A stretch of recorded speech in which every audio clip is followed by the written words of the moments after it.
नमस्ते दोस्तों, मैं प्रमिला चौहान। मैं यहाँ पे आपको बिजनेस मेथड के बारे में पढ़ाऊंगी।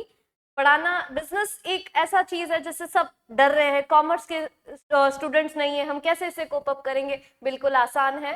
बिजनेस हमारे इर्द गिर्द हर जगह हम देखते हैं, बस हमें कुछ पता नहीं कि उसमें वो क्या टर्म इस्तेमाल होती है। वो टर्म्स को हम डेप्थ में इस पूरे टॉपिक में डील करेंगे। ये हमारा सिलेबस रहेगा। सिलेबस में पहले है बिजनेस, बिजनेस इंट्रोडक्शन। बिजनेस का मीनिंग क्या है, बिजनेस का मीनिंग क्या है ये पढ़ेंगे। बिजनेस किस हिसाब से किया जाता है वो हम स्कोप में बात करेंगे। और ऑब्जेक्टिव, इसका ऑब्जेक्टिव क्या है, क्यों कोई बिजनेस करने के लिए सोचता है, बिजनेस करके उसे क्या बेनिफिट्स होने वाले हैं, वो हम बिजनेस ऑब्जेक्टिव्स में पढ़ेंगे। Then business ethics and social responsibility of business. ये बहुत इंपॉर्टेंट होता है, क्योंकि जब बिजनेस इंसान करता है वो ये सोचता है कि मैं सिर्फ और सिर्फ प्रॉफिट कमाऊं, पैसा कमाऊं। सबका सपना होता है पैसे कमाना, लेकिन इस पैसे कमाने के चक्कर में वो लोगों का नुकसान ना करे। वो बिजनेस वो करे, लेकिन उसके लिए कुछ उसके एथिक्स होने चाहिए, एक हिसाब से उसको काम करना चाहिए। उसके बारे में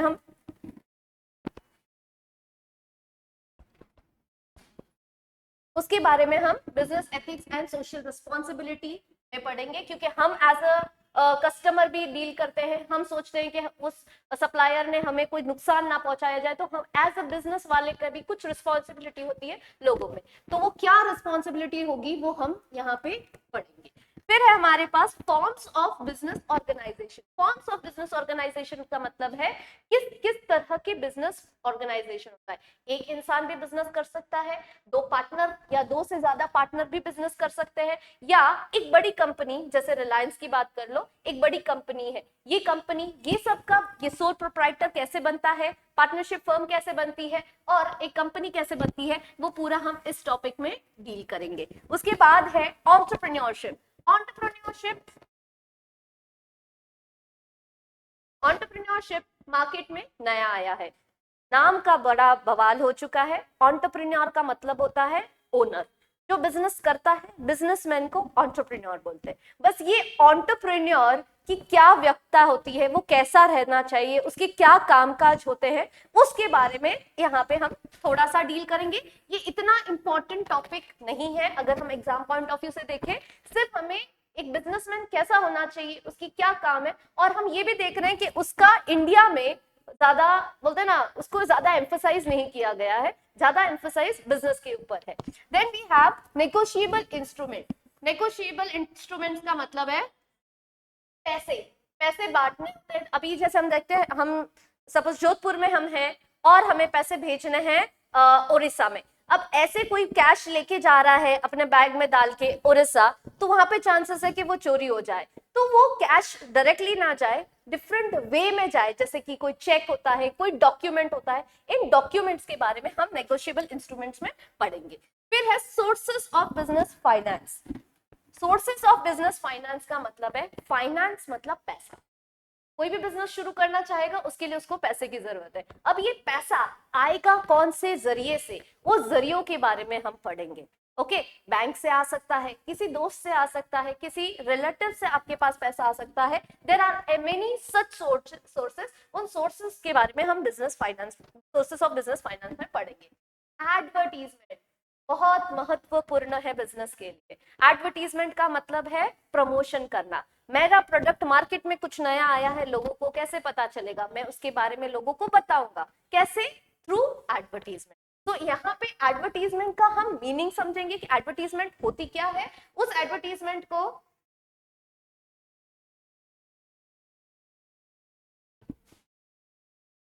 मेरे ओढ़ने से होगा। फिर हम देखेंगे एडवर्टीजमेंट। एडवर्टीजमेंट का मतलब है हमारे प्रोडक्ट को हम लोगों तक पहुंचाएं, एक जरिया होता है। वो रेडियो भी हो सकता है, वो टीवी भी हो सकता है, वो न्यूज़पेपर भी हो सकता है। अब ये एडवर्टीजमेंट होता क्या है, इसको किस तरह से किया जाता है, उसकी क्या इंपॉर्टेंस है, अगर एडवर्टीजमेंट नहीं हो तो हमारा बिजनेस सर्वाइव करेगा कि नहीं करेगा, ये एक बहुत इंपॉर्टेंट चीज है, उसके बारे में पढ़ेंगे। और किस तरह से एडवर्टीजमेंट की जाती है, न्यूज़पेपर से की जाती है, टीवी माध्यम से की जाती है, रेडियो से की जाती है, वो हम देखेंगे।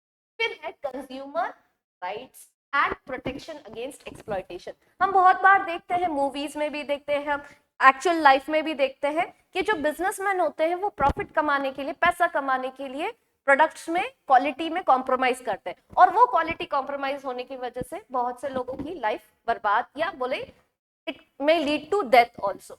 तो वो सारी चीजें, अगर कस्टमर को कभी लगता है कि कोई सेलर हमें फ्रॉड कर रहा है या हमें कोई गलत प्रोडक्ट मार्केट में दे रहा है, तो उसके लिए वो एक कंज्यूमर फोरम, कंज्यूमर कोर्ट में जा सकता है। तो उस कंज्यूमर का, कंज्यूमर मतलब जो प्रोडक्ट को यूज कर रहा है, ना कि सेलर, कंज्यूमर जो प्रोडक्ट को यूज कर रहा है उसके क्या हक है, और उस हक के अगेंस्ट वो कहाँ पे अपील कर सकता है, उस अपने प्रॉब्लम्स से वो कैसे प्रोटेक्शन ला सकता है, that is consumer rights and protection. Then we have human resource planning. अब human resource planning, human resource का मतलब है बिजनेस करने के लिए पैसे की जरूरत होती है, जगह की जरूरत होती है, बट इस जगह और इस पैसे को प्रॉपर यूज में लाने के लिए इंसान की जरूरत होती है।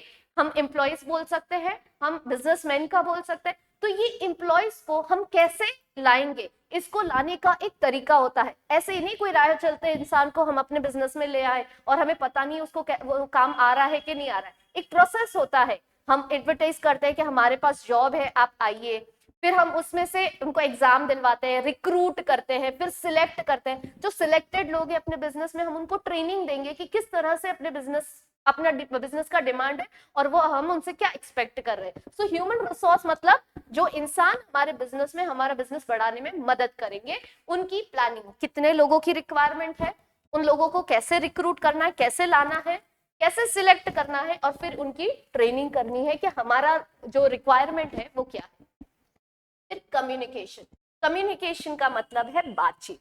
मैं आपसे यहाँ पे कम्युनिकेट कर रही हूँ, मैं आपसे रिलेट कर रही हूँ, मैं जब आपसे कुछ बात कर रही हूँ वो बात आप तक प्रॉपरली पहुंच रही है। सपोज यहाँ पे कुछ इंटरनेट का प्रॉब्लम हो जाए या यहाँ पे लाइटें चली जाए, तो एक बैरियर सा हो जाता है, मतलब मैं जो कहना चाहती हूँ वो आप तक नहीं पहुंचेगा। ये कम्युनिकेशन का बैरियर है। कम्युनिकेशन मतलब वार्तालाप, और वार्तालाप में क्या क्या चीजें आती है, वो वार्तालाप कैसे होता है,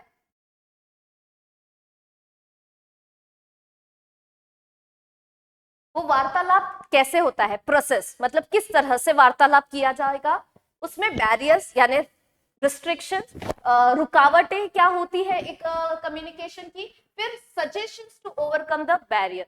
सजेशंस टू ओवरकम मतलब अगर मैं जैसे कह रही हूँ, मैं आपसे बात कर रही हूँ, लाइटें चली जाती है, तो आप कहोगे इन्वर्टर लगा दो, तो ये आपने एक सजेशन दिया इस कम्युनिकेशन प्रोसेस को कंप्लीट होने के लिए। तो इसी तरह इस बिजनेस वर्ल्ड में इस बैरियर को कैसे ओवरकम किया जाएगा, उसके लिए suggestion, this is the topic. Then discipline, discipline discipline Hindi शब्द क्या है डिसिप्लिन का, डिसिप्लिन, डिसिप्लिन मतलब अनुशासन।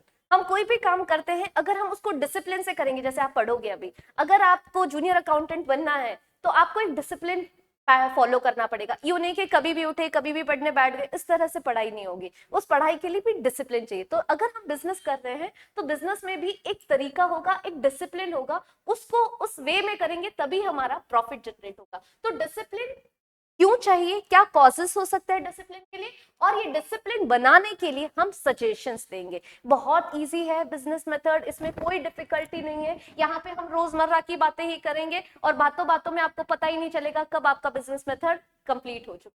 फिर है कोऑर्डिनेशन।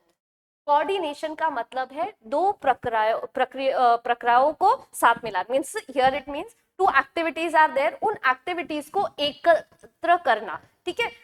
जिसमें हम अगर कहीं जा रहे हैं, हम किसी शादी को मैनेज करने के लिए बोल रहे हैं, तो मैनेजमेंट में बहुत सारी चीजें होती है। कहीं खाना लग रहा है, कहीं शादी में फेरे हो रहे मंडप में, ठीक है, कहीं कोई रिसेप्शन की तैयारी कर रहा है। ये सब चीजें आपस में एक दूसरे से कोऑर्डिनेटेड रहे तब हम बोलेंगे कि बहुत अच्छी शादी रही। अगर वो ना रहे तो हम बोलेंगे यार कोई मैनेजमेंट नहीं था, राइट। कोऑर्डिनेशन का मतलब है चीजों को एकत्रित लाना। अगर हम बिजनेस कर रहे हैं, मेरे बिजनेस में प्रोडक्शन भी होगा, मेरे बिजनेस में कस्टमर रिव्यूज भी लिए जाएंगे, मेरे बिजनेस में मार्केटिंग भी होगी, एडवर्टीजमेंट जो हम पढ़ेंगे वो भी होगा, सेल्स भी होगा, आफ्टर सेल्स सर्विसेज भी। अगर ये सब एक साथ आपस में काम होगा तभी हम बोलेंगे कि हमारी मार्केट वैल्यू बढ़ रही है। लेकिन अब हमें पता ही नहीं कस्टमर डिमांड क्या कर रहा है और हम प्रोडक्शन कितना कर रहे हैं, जो प्रोडक्शन किया है वो मार्केट में बिक नहीं रहा है, फाइनेंस जनरेट नहीं हो रहा है, फाइनेंस जनरेट नहीं हो रहा है, अनदर प्रोडक्शन एक्टिविटी नहीं हो सकती। सो इन सब जो भी डिपार्टमेंट्स हैं बिजनेस में,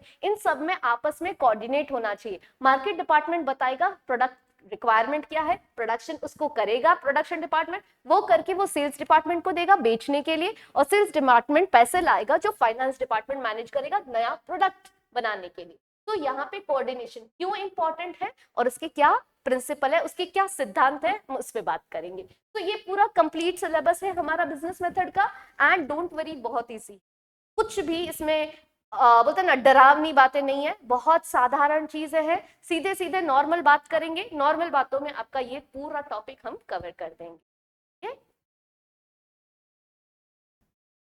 मैम ने काफ़ी इजी वे में बताया है कि मेरे को यहाँ बैठे बैठे मेरे को भी बिजनेस समझ में आ गई लगभग, और बहुत ही अच्छी तरह से सिलेबस एक्सप्लेन किया है। तो आप सभी को डरने की ज़रूरत नहीं है, ये 25 क्वेश्चन तो मेरे को नहीं लगता कि कहीं बाहर जाने वाले हैं। बाकी बहुत बहुत धन्यवाद मैम का, आप हमारे साथ जुड़े। और अब आगे से जो भी क्लासेस का शेड्यूल होगा वो हमारी जो नीचे टेलीग्राम की जो लिंक दे रखी है वहाँ जाकर आप ज्वाइन कर लें, और वहीं पर आपको क्लासेस का शेड्यूल मिल जाएगा। बहुत ही जल्दी बिजनेस की क्लासेस आपके सामने आएगी। धन्यवाद।